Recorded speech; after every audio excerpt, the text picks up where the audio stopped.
क्या हो अगर ज़ेब्रे और घोड़े आपस में अपनी जगहें बदल लें? क्या आपका पसंदीदा जानवर जिंदा रह पाएगा?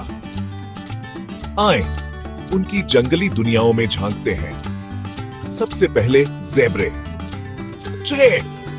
उनकी मशहूर कौली और सफेद धारियां है ना? लेकिन ये सिर्फ खूबसूरती के लिए नहीं है। ये धारियां शिकारियों को चकराती हैं और काटने वाली मक्खियों को भी दूर भगाती हैं।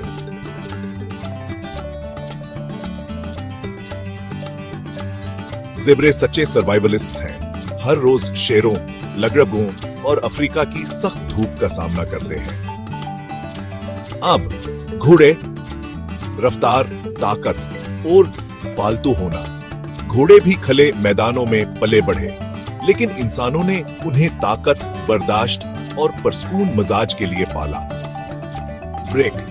जंगल में वो खतरे से बचने के लिए रीवुड और रफ्तार पर भरोसा करते हैं, लेकिन इनकी बका की महारतें ज़ेब्रे जैसी तेज नहीं है।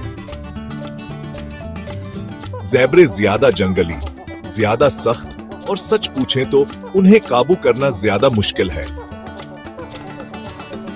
जहां घोड़े हमें गुरूब आफ्ताब की सवारी करने देते हैं, वहीं ज़ेब्रे झाड़ियों में भागना पसंद करेंगे। ज़ेब्रा या घोड़ा? तो ज़ेब्रा या घोड़ा घास के मैदानों का सच्चा बादशाह कौन है? कुदरत कहती है कि ज़ेब्रे बका की जंग जीतते हैं, लेकिन घोड़ों ने हमारे दिल जीत लिए। आप अपनी टीम में किसको पसंद करेंगे? हमें तबसरों में बताएं।